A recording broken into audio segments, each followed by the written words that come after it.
Well, thanks everyone for coming, and it's wonderful to have you all here this evening for our second AutoCon Program for Islamic Architecture lecture of the spring 2019 semester. And we're very fortunate to have as visitors tonight the architect Mridul from Jodhpur, and they have a signature projects in the field of traditional water architecture and developing approaches that are contemporary in nature. This has special relevance for the AutoCon Program for Islamic Architecture because the entire program was founded 40 years ago with the aim of taking the traditions of Islamic architecture seriously, but to generate conservation proposals, design proposals for the 21st century, rather than retro types of historicizing treatments that were prevalent 30, 40 years ago with more vestiges of arches and domes that were made to represent, but not in innovative contemporary ways, but that took the wisdom of traditional architecture seriously and its history. So to have your talk here this evening is a great pleasure. In addition to their work on the Replication project in Jodhpur, we'll hear about other projects and about a approach to philosophy of contemporizing water architecture.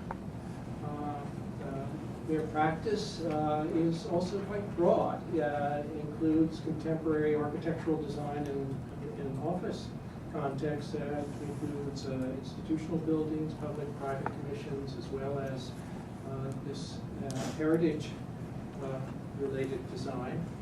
And Mrs. Shilpa has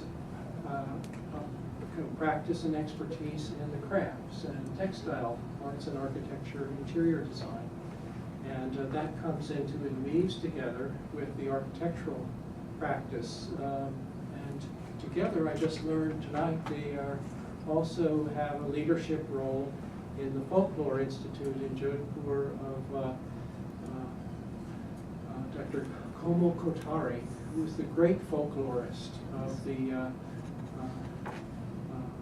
of Rajasthan more broadly, but also particularly the arid zone of Rajasthan, through its music and its musical instruments, but also through much of the oral tradition, wonderful songs of different saints of the desert, and so on. So, but this is an introduction to the spectrum of work that you all have done. We've been looking forward to your visit, and glad to have you here at MIT, and everyone just join me in welcoming you for this.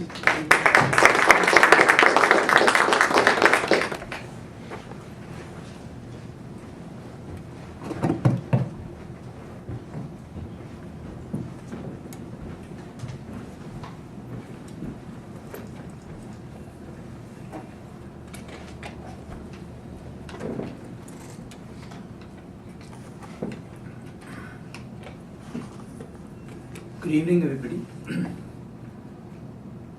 My wife Shilpa and I are delighted and honored to be here today. Thank you, Professor James Westcott and AKPIA for inviting us to speak at the MIT. Thanks also to the faculty and all of you present here. Shilpa has been involved with the research on the intangible aspects of water heritage that we are studying. However, today, we have decided that only I am going to speak. Though the principal subject of discourse today is a 21st century stone step well for harvesting about 17.5 million liters of water in a new township in Jodhpur, it cannot be spoken of in isolation, as it is rooted in the antiquity of the water heritage of the great Indian desert, the Thar in the state of Rajasthan. The presentation has been divided into three parts. The first is the water lore of the Thar desert. We call it the water lore, like you have folklore and you have music lore. We call it the water lore. The second is the water architecture of the city of Jodhpur. And the third is about contemporary issues, crisis, and the possible resolutions, including the new step well that we have done, Birkha Bawri. Before I begin, I would like to tell a folk story of Rajasthan. Of course, you'll find its parallels in other languages also called street lamp effect and all. There is this old woman who's looking for her key under a lamp post in front of her hut. People passing by start helping her, and when after a long time they don't find the key, one of them asks her, "Do you know where exactly you dropped the key?" So she says, "Outside my door." The people helping her are surprised and ask her, "Then why is she looking for it here?" She says that I can't look outside my house because there's absolute dark over there, and here there's a lot of light, and that's the reason why I'm looking for my key over there. This folk story is the leitmotif of my talk. A quick intro of the Thar Desert. It lies on the west of the Aravalli mountain range. There's the Aravalli mountain range here. I'm sorry. Let me start the. Okay. In its range shadow region, making it a desert. From its standpoint, the grass is actually greener on the other side of the Aravalli on its east. On the west and north, west, the Thar is bounded by alluvial plains of the Indus River.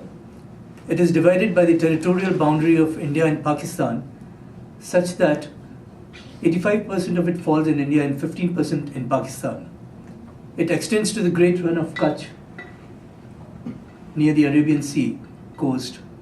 The Thar Desert is characterized by low erratic rainfall, 450 millimeter on east, declining to 100 millimeter on west, scorching sun with temperatures soaring up to 50 degrees centigrade, dust-laden hot winds, and sparse flora.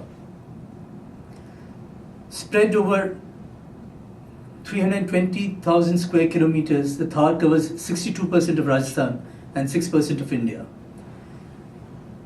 I'm giving you a few more statistics. 70% of Thar is covered by high dunes and sandy plains. Water is the scarcest of all, literally far-fetched. There are innumerable hamlets where you actually have to go far to fetch water. There are no perennial rivers. The seasonal river and tributaries are few and rare, the principal being the Luni River over here, which begins somewhere at the bottom. Aravalli range collects a lot of tributaries on the way and goes and ends in the marshland of Run of Kutch. Availability and access to water is hinged on the caprice of the nature. The relationship of the desert dwellers with water has been both fragile and tenacious simultaneously. Fragile because of its elusiveness, because of the erratic, unpredictable and scanty rainfall, and tenacious and intimate once it is collected and contained. Despite such inclement conditions, it is the most populous desert of the world. 27.5 million people inhabit it, more than the entire population of Australia. The people of the Thar, its flora and fauna, are hardy, tenacious, and it seems genetically modified to withstand the extremities of climate and paucity of water. This is the political and administrative map of the state of Rajasthan. The state is divided into 33 districts, and the basis of divisions have to do more with revenue, population, and political considerations. The geography of the state has little to do with the present divisions of the districts. You have the Thar over here and you have the Aravalli here, but nothing of this matters. Earlier it was divided on the basis of kingdoms, and later during British rule, revenue collection must have been the criteria, which continues to this day. However, to understand the ecosystem and the Thar civilization, the state needs to be reimagined in the way nature manifests here. Most pertinent to the evolution of life in the Thar is its rainfall pattern. In fact, it is more apropos to trace the cultural journey and history of the Thar Desert through the element of water rather than the divisions made by any of the political and erstwhile ruling classes. This in turn determines the agricultural zoning, which becomes the basis of the macro-civilization that developed in this desert. So this is a map overlapping rainfall pattern on the political map. The southeastern part is the humid zone, and the northwestern is the driest of the zones. In between you have semi-arid, and part of it is low rainfall area. Each zone has a different ecosystem. Each zone's socio-cultural heritage developed over centuries in response to the climate and desert dwellers' struggles and successes in living in water poverty. Basis the variation in the rainfall, the cropping patterns emerged. The state traditionally had principally 3 agricultural zones. In the arid region and the semi-arid region, where rain fell maybe 2 or 3 days annually, pearl millet, which is called bajra in Hindi, could be grown in the soil of low moisture depth. Maize or corn in the high rainfall area, and sorghum in the low rainfall area. Though some parts have been left out, all these have yet been left out, we are still working on all these. This is the agrarian map of Rajasthan that emerges from the rainfall pattern. I will say that I've been helped to arrive at it through the research on folklore by Mr. Komal Kothari. Our ongoing study will focus on the typologies of water bodies of each agrarian zone, their commonalities and their variations. Much has to do with the flow pattern of water, leading to kind of water holding systems that emerged. And it is also the rainfall pattern, the containments, and the resultant cropping patterns that the life, culture, architecture of the people of water of each zone emerged and survived. To exemplify but, I will confine to the lowest rainfall zone, the pearl millet zone, this one over here. A monsoon crop which could be cultivated by just 2 or 3 rains in a year. Water bodies suited to the soil were devised with a sense of inclusiveness such that these could cater to people as much as to the flora and the fauna, to create an ecosystem that could sustain even during the leanest of periods. This is pearl millet. Because water was scarce, the people of the desert zone depended more on animal husbandry than agriculture. Pearl millet was considered more important for growing for grass for the fodder. The crop for food was only incidental. The flora and fauna were genetically conditioned to survive in the extreme water scarce zones. The first two, akanda and thor, which is cactus, are bushes that store water when the soil is wet and retain water for sustenance through dry season. The trees have sparse foliage, thin spiky branches, minimizing loss of water through evaporation. The local trees provided dry, naturally dehydrated vegetables that would last for long and provide all the nutrients required. From the zone's endemic flora and fauna and the endemic natural resources, the materiality of life emerged. Ropes, beds, brooms, all these were made from local bushes, earthen pots and earthen cooking utensils from local soil, huts with roofs made from grass of pearl millet and local trees, musical instruments made out of wood of endemic trees and materials, folk dances, music and folk tales that spoke of the everyday life, about the clouds, about rain, the droughts, their satire and the celebration of surviving. Paintings using organic colors from the indigenous vegetation, flowers, soil and stone, depicting folk stories and epics. Folk deities, not the grand gods of the Hindus, Vishnu and Shiv and the like. These folk deities were treated as their confidants, who were entreated to sort their problems of life and help them dealing with droughts and prayers for rain and food. Desert civilization in all its manifestation evolved due to collected and contained water and has survived steadfastly.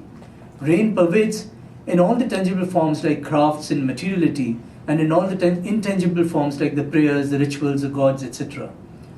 Water, despite being the weakest of the 5 elements in this desert, has ironically been the strongest of the 5 in developing the ecosystem of the Thar civilization. Despite being scarce, it has fostered and sustained the most populous desert of the world.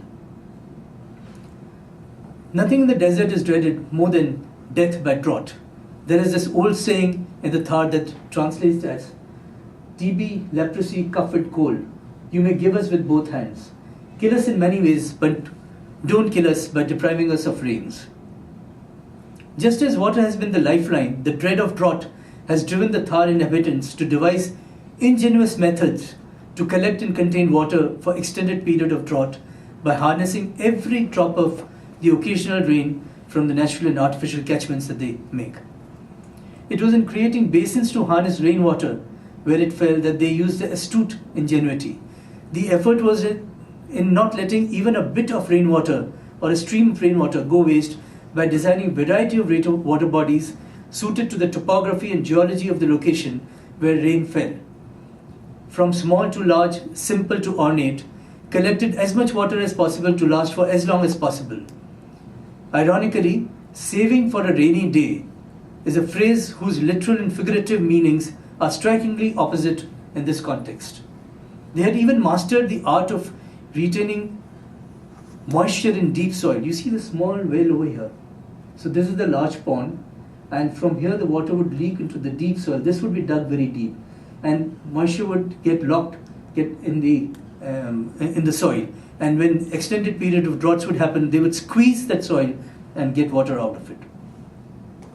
To ensure that water is well conserved and preserved, the communities had inculcated in the people a sense of deep reverence towards water and water holding systems by enrolling them for operation and management, by building a cultural perspective around these, ostensibly as social and religious rituals.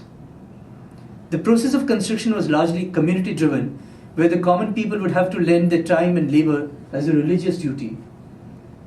Cleaning and desilting of water bodies was performed as a religious ritual.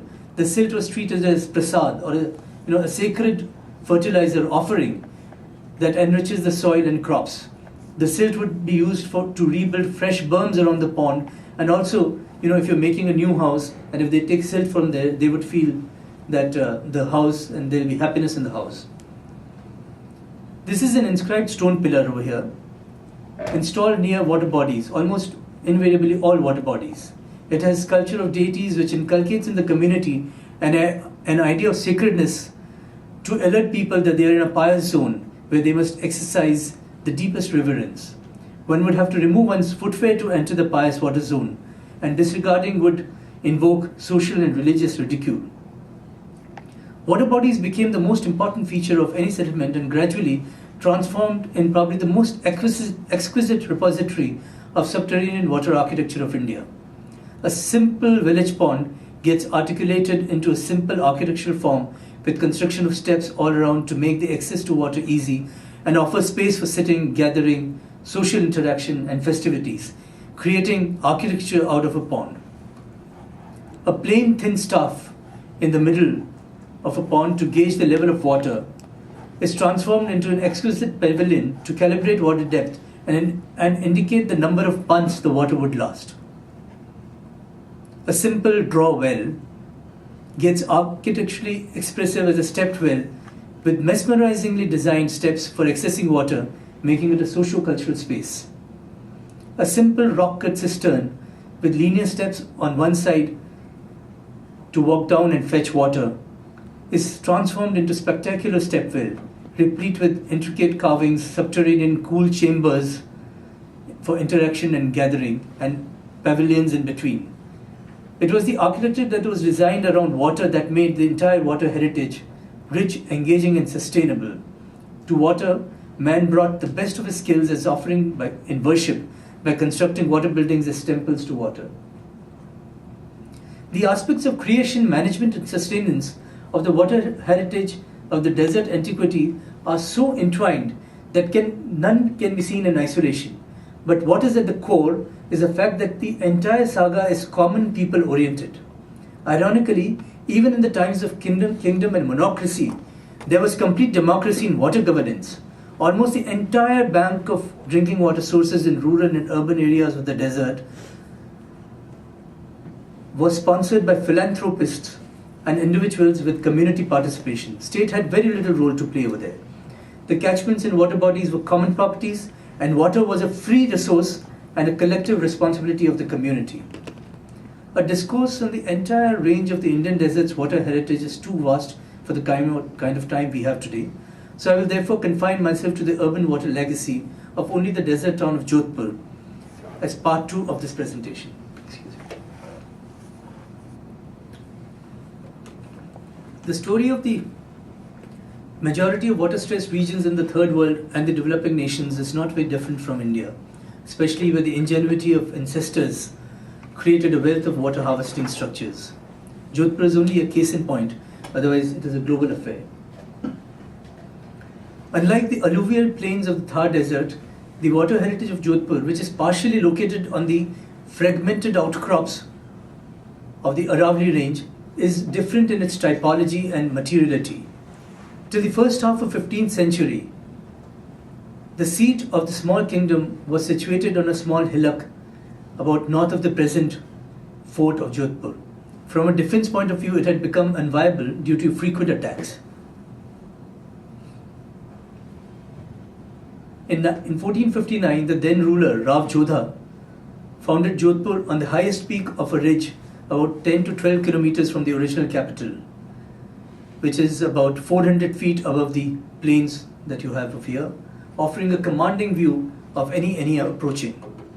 The first construction was of the fort. There were two principal determinants for the site selection: defense and potential for collecting water in a region of very, very scanty rainfall with no perennial river anywhere close by. On the northwest was a craggy hill that was difficult to negotiate by foot or by horseback soldiers. However, this side also offered many natural depressions in the contours. You see these blue marks over here, to collect water and to drain more water from faraway catchment by way of canals. The site for the new kingdom offered potential to harness rainwater by creating a network of natural and man-made water bodies. After having used these depressions and valleys within the natural hillock, they would create more water bodies, which we'll come to a little later, so that in case of siege or drought, water would be available for extended period of time in the walled city. The kingdom of Jodhpur was spread in a small area, all on the contours of the hill at the end of 1500 AD. To cater to the small population, the natural and surface water bodies and very few subterranean water bodies sufficed. At the end of 16th century, with growing population and vocations, more water bodies got added. In the next century, with the increasing population, not only water bodies within the town, but more got added outside the town, to cater to the hinterland around. Large tanks were added in 18th century, and the water schemes were becoming more and more elaborate. They would siphon water from a lake, put it in an aqueduct and send it to the city. The typologies were increasing, which I will discuss in the subsequent slides. By the end of 19th century, the final extent of the fortified city was in place, spread in about 7.5 square kilometers of area with a population of less than 100,000, with all its natural and built watersheds constructed. In India, Jodhpur has been famous for its highly efficient water management system. Rainfall was and still remains scant, about 30 centimeters annually, but the harvesting schemes was designed with the intent and endeavor to capture every drop of rain that fell in and around Jodhpur. These larger stretches that you see over there are the lakes. The smaller ones are the smaller ones are subterranean wells. These are water tanks over here, the rectangular ones, and these are numerous wells that you have. Outside the city, these are indicative seasonal ponds that were there, which of course are no longer existing.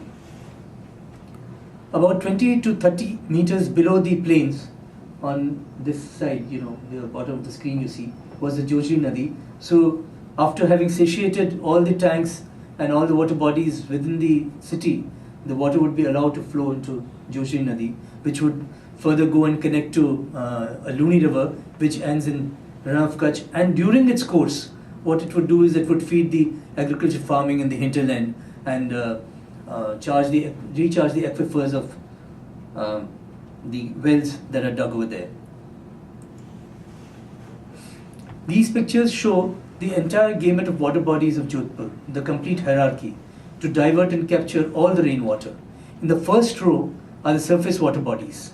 The first one is a natural depression in the hills where rainwater gets diverted to. There are numerous of this kind dotting the hills. The second is one of the larger lakes, larger depressions in the hill, the open end over here, embanked to create a dam and hold huge volume of water. The third is a large built tank for storage by diverting rainwater through channels from the hills and also from the lakes, thus bringing water into the town and placemaking in the desert settlement. The ones in the second row are principally artesian wells developed into exquisite pieces of subterranean architecture as step ponds and step wells, holding water from capillaries and aquifers branching out from the unlined basins of the primary water bodies and the intermediary water bodies. These are located within comfortable walking distances such that fetching water does not become an arduous task. In the third row, it is a tanka. From the rooftop, this is a spout from where it would flow, and you would have a tanka over here. And these would be in the private courtyards of public and some well-to-do people buildings. The surplus water that falls in the town or the overflow drains into the seasonal river that flows through the villages, recharging wells and irrigating farms during its course. This is a view of the city captured by a drone camera. The city is known to have over 400 water bodies of innumerable types within about a 7.5 square kilometer area of all scales. While some of the larger ones fed by canals and aqueducts were built by the rulers, the majority of the standalone ones, especially the subterranean ones, were built by individuals and communities, many even under private ownerships. This slide and the next one show some of the primary and secondary surface water bodies interspersed in the dense settlement. Not only do these serve as the primary source of water for the numerous subterranean water bodies, but also serve as aqua parks and lungs of the dense settlement. In the hierarchy of water bodies of Jodhpur, natural lakes are the primary ones, as I told you. This is a large lake carved out of rocks to collect the runoff, and it is one of the largest lakes built in the mid of 16th century. It was commissioned by the then queen, and queens are called Rani, and that's why the name is Rani Sir. Set in natural surroundings, the tank does not have a geometrical form and is made by cutting the hillock at the foothill of the royal fort and creating an enclosed valley kind of a situation. It was built to cater to the ruling family. Once filled to the brim, the water was allowed to fill an adjacent public pond, Padamsar, which was for the use of the commons. On its embankment, it has a very well-proportioned steps cascading down to excess water at varying levels. Religious rites of the royal family were performed here. Notice the stone brackets over here. There would be a Persian wheel mounted here. From that Persian wheel, the water would be put into the canals over there and transported by gravity to the fort. The slide shows after death rites being performed on the banks of this lake.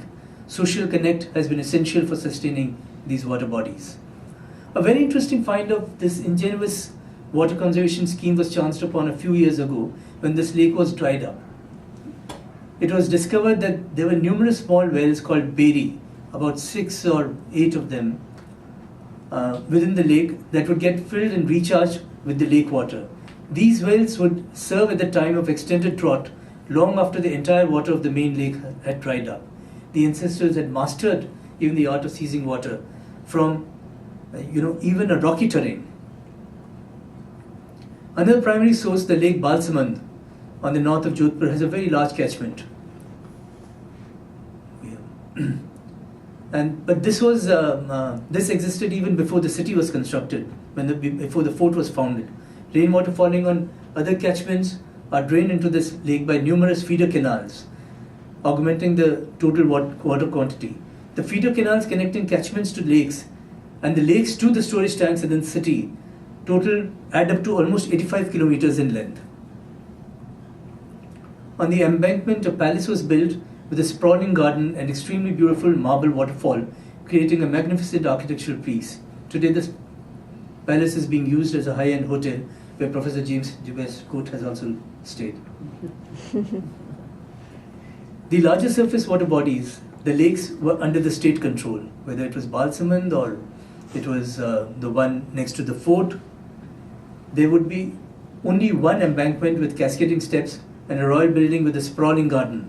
While the luxury of the gardens could only be enjoyed by the royal family, these royal buildings essentially stood sentinels on the primary water bodies, keeping the principal collection and supply under their control.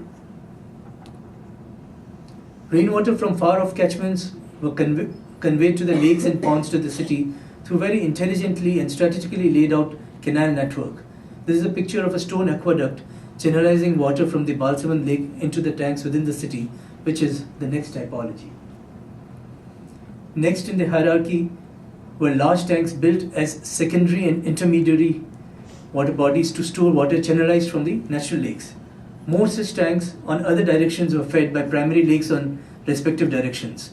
These were set in midst of the dense settlement and had the operation and management under the state control, but were open to public as leisure and larger community space and served as lungs of the city. Gulab Sagar, it was built by Rani by the name of Gulab Rai, measures approximately 150 into 90 meters and has an adjoining tank almost half the size called Gulab Sagar Ka Bacha, which means child of Gulab Sagar. The overflow of the principal tank filled the smaller one when the rain god was a little more benevolent. Together, these water tanks have had phenomenally large water storing capacities. This picture shows how the fabric of a tightly packed dense town is punctured by these aqua parks, creating a picturesque scene. In an extremely hot and arid region, these water buildings provided respite from heat and dryness, transforming the ecology and microenvironment, making the place more livable. Unlike the lakes, the primary surface water bodies which were under control of state, these tanks, while being operated and maintained by the state, were public spaces. Variety of activities were permitted on the banks of these tanks. Bounded by stepped embankments and ghats, there were promenades and landscape parks which could not be afforded by the general public. To lend sacredness to both the tank precincts and the water, there were temples in the immediate vicinity. There were some here, some on the other end, to create a kind of sacred environment around and as a hedge against defiling and profanity towards water. The temple's distance from the tank separated it from being part of a temple precinct, yet it was close enough to invoke reverence in the surroundings. Gulab Sagar and other such tanks, as also the lakes, did not have an impermeable base, thus allowing water to leak into aquifers, charging variety of wells in the neighborhood. The geology of the region principally comprised of compact grained impermeable rocks, but would have innumerable faults between, from where the water which would leak from lakes and these water bodies would leak. The ancients had perfected the art of detecting the magnitude and direction of the innumerable faults as aquifers in the subterranean rocks, and tapping these aquifers into myriad of subterranean wells dotting the city. The aerial picture has captured a very famous step pond that you see over here in the immediate vicinity of the Gulab Sagar. The next in hierarchy are step ponds and step wells. Unlike the lakes and tanks, these were subterranean water bodies and may be termed as tertiary in the hierarchy of water buildings. Located on the routes leading to the walled city or in smaller neighborhoods, these were more intimate, small and compact water buildings.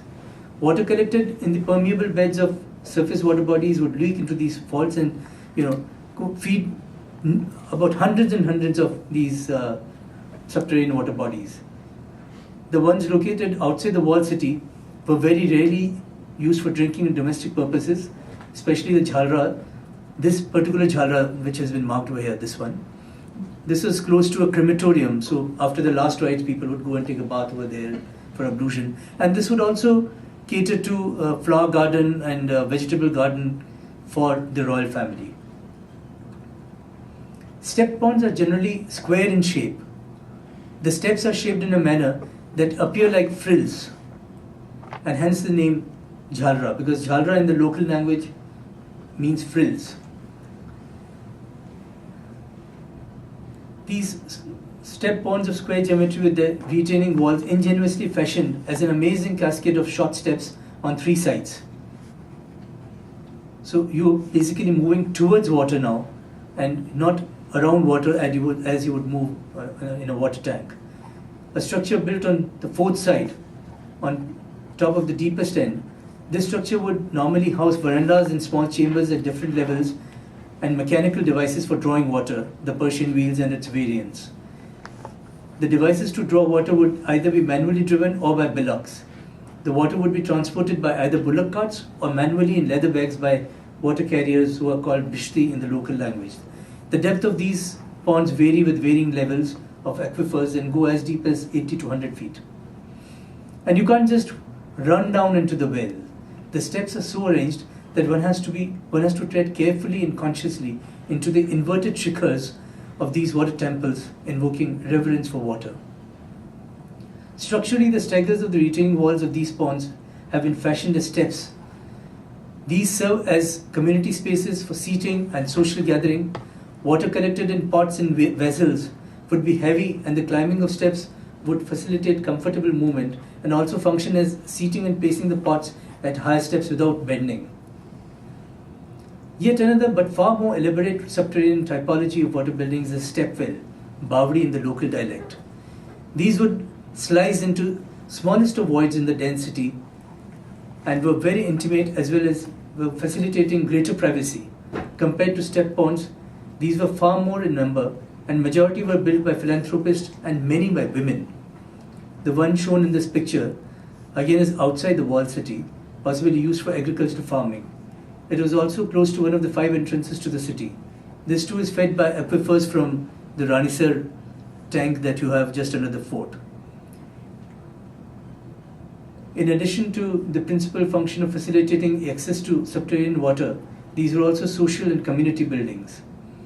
Step wells are linear wells with wide flight of steps, unidirectional steps, descending into the subterranean with a draw well at the end. It is an interesting structure of parallel retaining walls held against each other by intricately carved trabeated frames, post and beam structures, which are designed as beautiful verandas and pavilions adorned by exquisite arches and pillars. The longer the step well, the more are such trabeated frames, increasing in number of stories and increasing depth. As one descends, every frame reveals a different view and experience. The quality of light and space change dramatically with depth.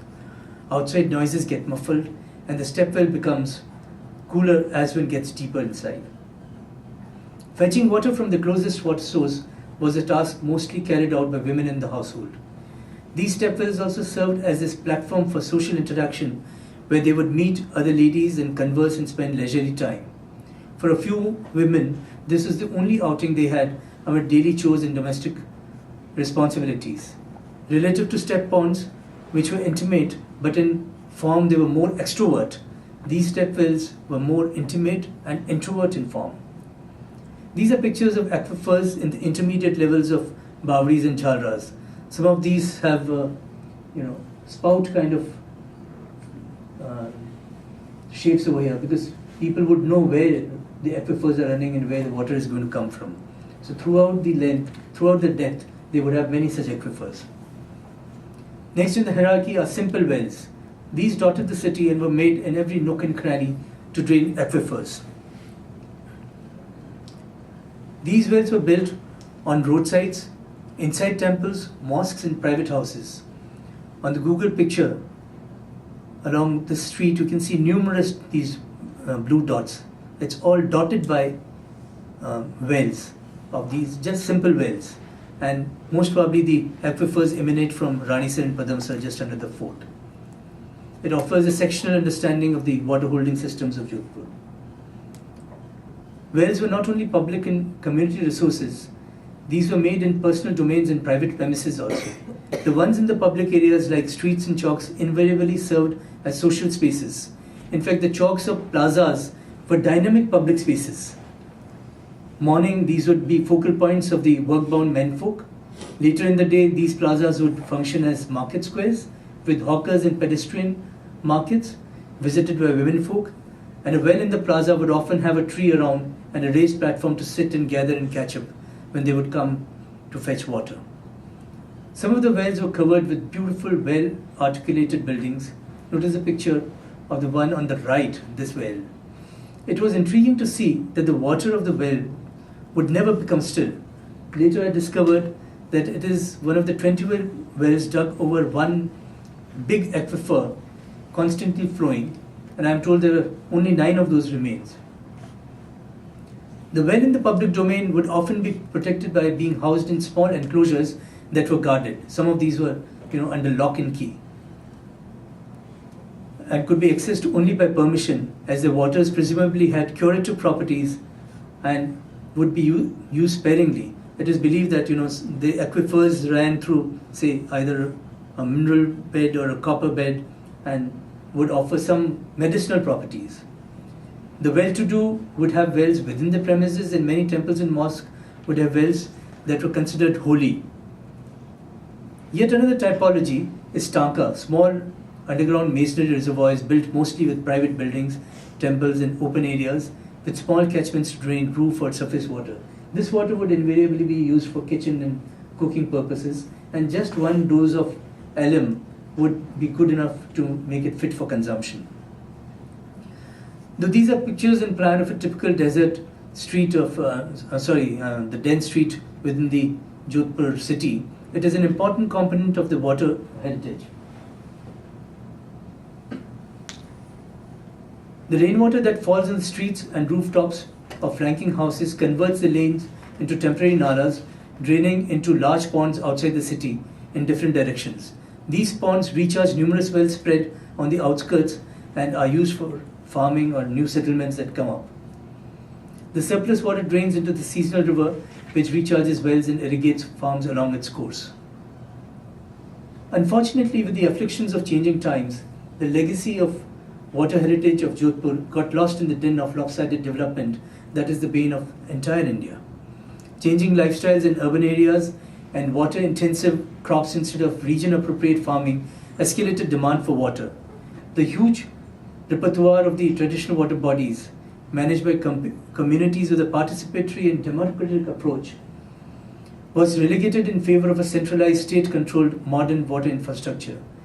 This, as a solely independent dispensation, has proven to be dismally insufficient in meeting the fresh water requirement of a burgeoning population.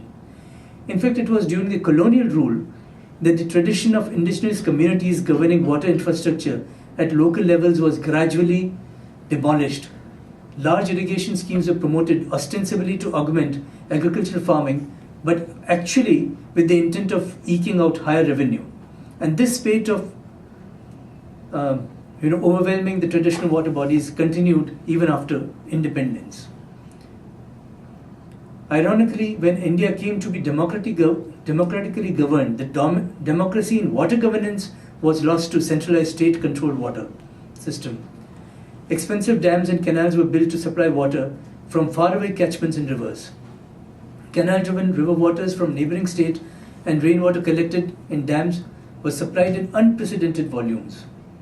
The plenitude of piped water supply altered the concept of conservation and consumption of water, especially because instead of having to fetch water, it was tapped to home. The new generations could never venerate water as it became easily available. Gradually in the process, water from being a free resource became a commodity, from being managed by communities as being controlled by corporates and completely centralized by the state. This has resulted in a breakdown of the connect between communities and the most revered resource. The traditional water bodies were appropriated by the state without accountability, leading to a total rejection of the old aqua structures. The age-old, time-tested traditional water structures are in shambles today, defunct and forgotten. This is a picture of a ruthlessly disrupted catchment where the original stream and canal is completely lost due to unregulated mining. This is a relic of an ancient aqueduct. It was a long one connecting catchment some kilometers away to collection tanks inside the city. The neglect and contempt for the ancient water bodies was so severe that the temples of water got desecrated. They became dump yards, left to dilapidate and even consciously vandalized. The temples of water, ironically, became tombs of water. Notice this slide especially. Tomb of once surviving step well, buried literally and figuratively, and we are bearing the brunt of it today. The sad story of Jodhpur exemplifies what is happening in the rest of the country. The situation that has emerged is both frightening and continually threatening. India is now amongst the most severely water-stressed countries, according to World Water Resource Institute. 54% of India faces high water stress. Over 54% of subsoil water is plummeting to nether, deeper than 100 meters. Over 100 million people do not have access to good quality water. And groundwater extraction in India is the highest in the world, and with state complicity, without any responsibility or effort to recharge. In most of the water-stressed region, water management is appallingly poor. For instance, you see this is a dam in Maharashtra. Here, because it did not rain, it just dried up, and the dam which was feeding cities and towns on the other side, even those were facing drought. On the other hand, infrastructure that was built due to political exigencies sometimes proved to be technically unfeasible. The community-owned and managed water bodies had been taken over by government and abandoned. Not only did the community lose the art of managing water, they had no rights left to operate and manage the water heritage. The severe water stress provoked one of the ugliest civil unrest in Latur, where curfew was clamped and water supply was rationed and disbursed under police watch. Interstate water disputes and hydropolitics are already new terms in currency. Needless to say, the well-thought-out heritage structures should have been as much the lifelines of the ever-burgeoning population of New Age as they were in ancient times. But the irony is that, like in so many other regions in the world, Jodhpur, despite having a great wealth of ancient water structures, today stands water impoverished. On the other hand, ironically, the unharnessed rainwater gets converted into floods in the cities. Having abandoned the traditional infrastructure for diverting rainwater runoff, the city is severely hit by flash floods. About 2/3 of the rainfall in Jodhpur, as in the rest of India, is allowed to fritter away, and the total volume of water consumed in the urban areas is less than the sum of storm water and wastewater put together. These facts are disheartening, yet ironically hope-inducing.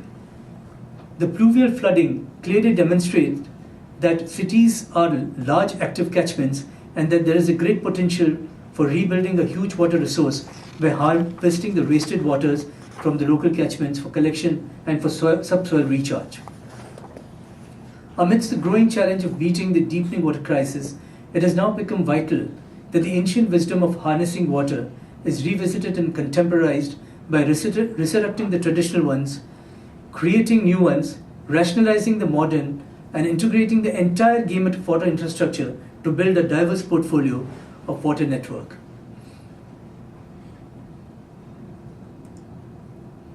Our practice has put into place a systematic plan to regenerate and replicate the water bodies of the city.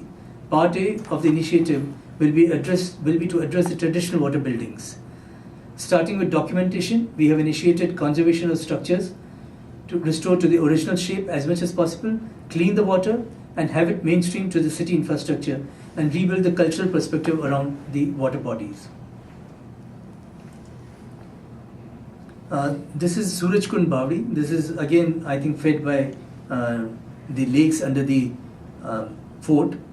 Its uniqueness lies in its hybrid construction of stone and brick. While stone is a local material, brick was sourced from outside, probably from the neighboring estate. The bricks have started coming off, and there is vegetation growth that is causing serious damage. The precinct principally consists of a temple, which is the central part, 2 stepwells, the Surajkund stepwell, which we are working on, and there is a Raghunath stepwell behind it, and there is a hammam over here. It is said that the queens used to bathe in the hammam from waters from this Raghunath stepwell. Then through an underground passageway, they would go to Surajkund.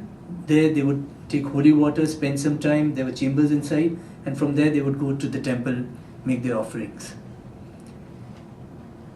This well consists of 3 chambers, 1, 2, and 3, all at different levels. There are times when there's a lot of water. These chambers also get inundated with water. So there are times when you can't even enter. But when there is water in the lower chambers, you can of course go and sit in the upper chamber. The well in the middle is accessed by winding staircase of about 170 steps. The Bawdi had become a dump yard. These are before and after initial cleaning pictures. All the lime plaster had come off. The middle and the right images show new lime plaster being applied. Once fully regenerated and its water cleaned, it will be rededicated to the neighborhood and its water joined to the neighborhood supply lines. The bird and the nest housed in this bawdi have been moved to another place without causing them any harm.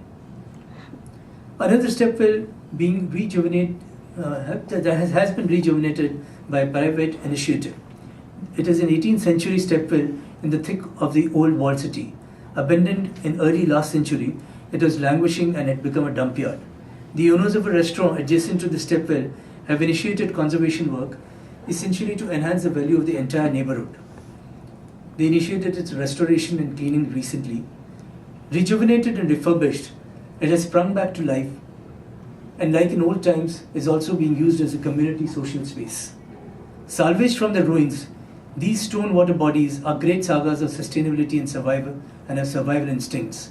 Even after a hiatus of over a century, even after having been pushed into dormancy, these have the potential to bounce back to life. Such has been their sustainability will. Almost all the traditional rainwater drains that followed the natural gradient have their course disturbed due to a spate of new colonies built across natural slopes. These have got diverted or choked or have been joined with sewer water. This results in flooding of new colonies around their courses during rains. These drains have now got to be realigned. Even High Court, the judicial courts are working on it. This is the state of Bhairav Nala, one of the many seasonal drains. This not only restricts flow and causes floods, but also spreads garbage and muck in the city when it rains. This is a picture from an eco park in Jodhpur, a canal leading to a natural lake under the fort. It gives a cue to an idea. Depending upon their extent and volume, these drains could be developed as alternative blue and green corridors and can be repurposed as cities' landscape public parks. During rains, these could serve as drains, and for the rest of the year as landscape corridors much needed in the city. That way we can keep the drains always operational. Prior to the new settlements developing outside the walled city, there were areas of low depression in the plains where the excess water from the city would flow and get collected. We have marked these areas as blue dots. These are the places where a lot of water gets collected during rainfall. Even if it's a 1 hour rainfall, a lot of water gets collected there. This is a zoomed in image of a housing colony, Shastinagar, where in the portion marked, a lot of water gets collected and it stands there for days on end. It was in 1970s, disregarding that this was a low-lying area, the government had built a huge colony around it.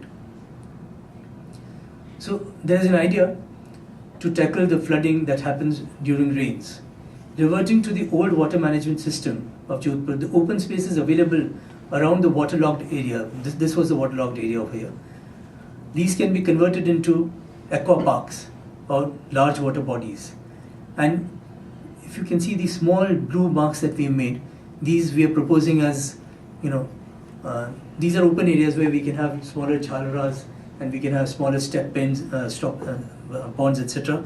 And these would become good landscape areas, and water from these ponds would leak into those smaller artesian wells.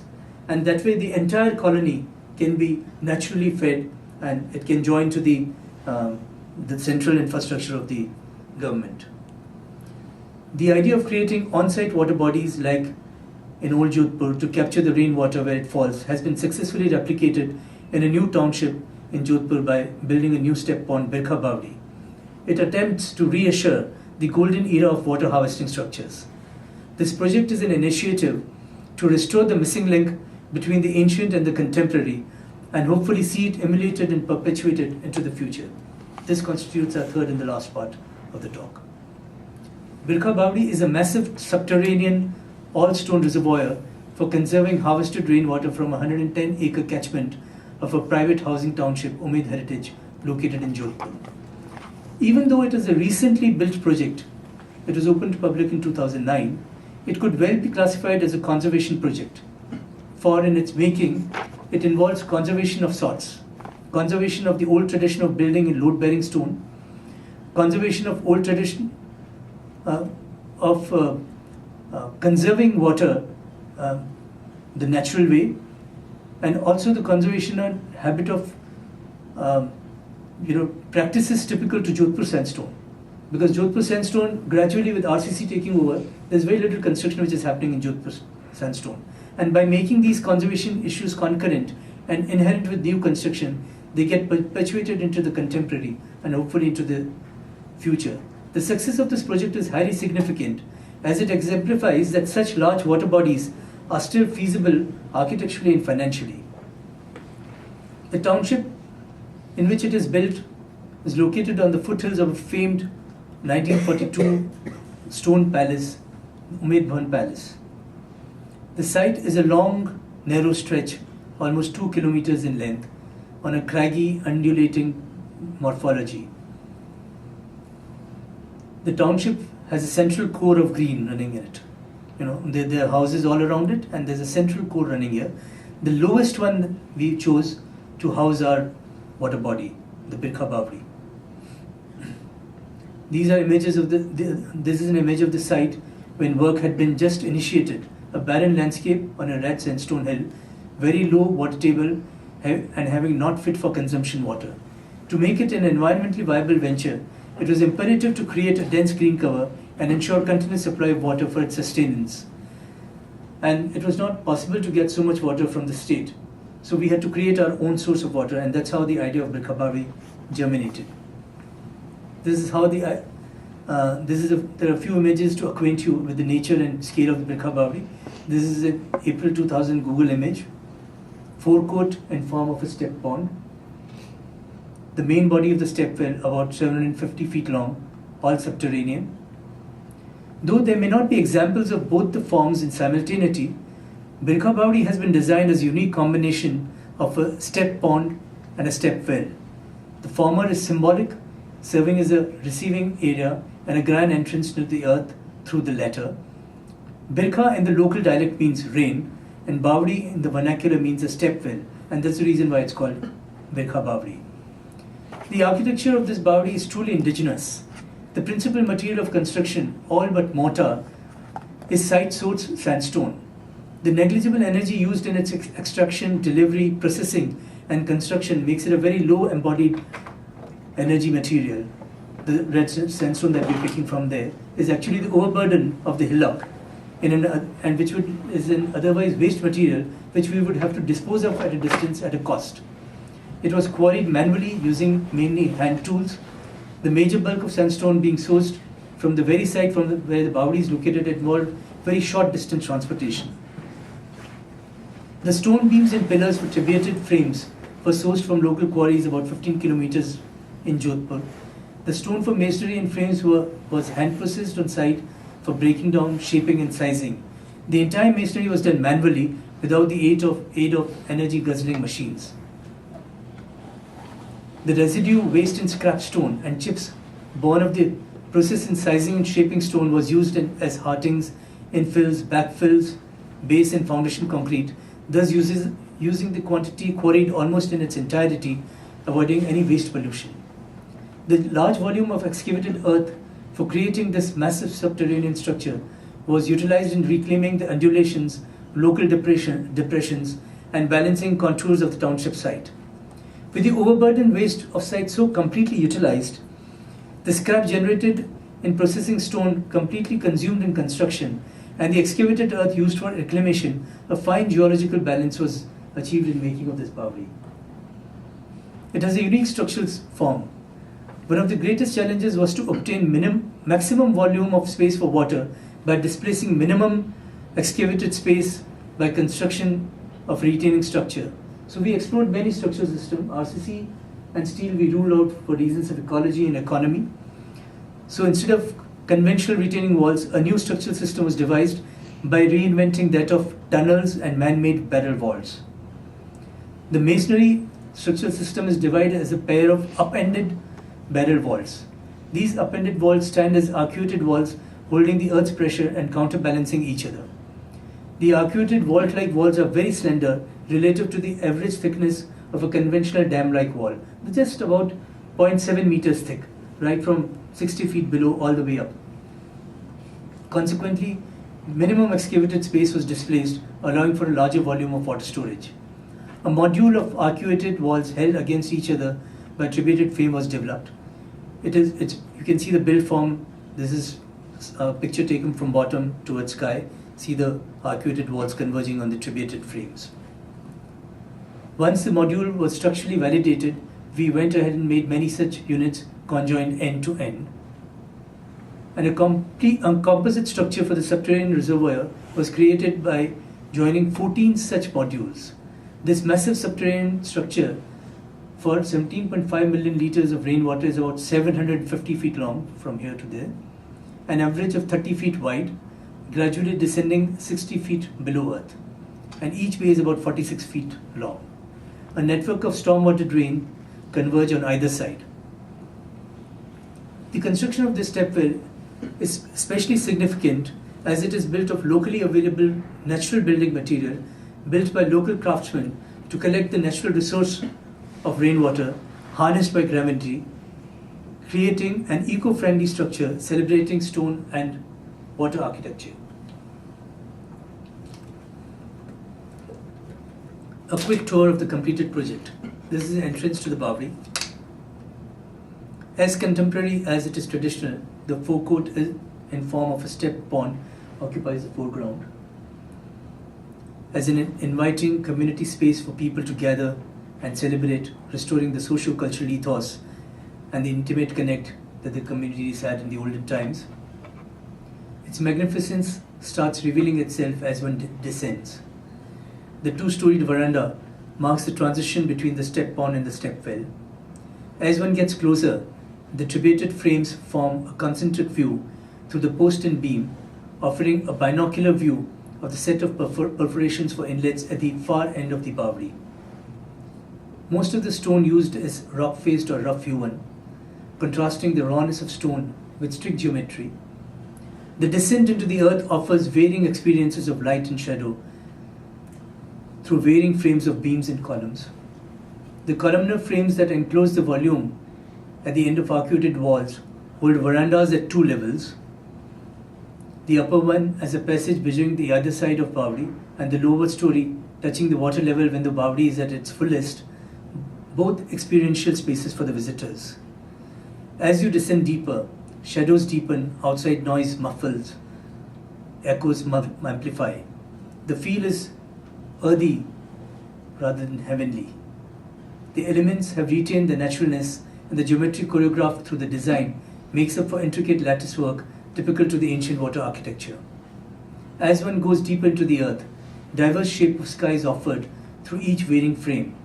While the tributed form frames the sky in a rectangle, the arcuated walls silhouette the sky in a parenthesis, and the final circular bay frames a telescopic view of the sky, kind of reaching out to it while simultaneously drawing the sun to light up its cavern. True to the tradition, the stepwell has been developed to serve as a public space, also with a meandering promenade and park all along its walls. The before and after pictures bear testimony to the environmental and ecological transformation such projects can effect from barren to lush green. No matter what the magnificence, scale, and heightened experiences to promote and inspire creations of local level water resources, it is imperative that constructions are cost-effective yet architecturally appealing enough to be able to enroll people's connect with water and its buildings. I wish the stakeholders are inspired by sustainable and affordable ecosystems created around Birka Bawri to seek global solutions to transform dry lands into green lands.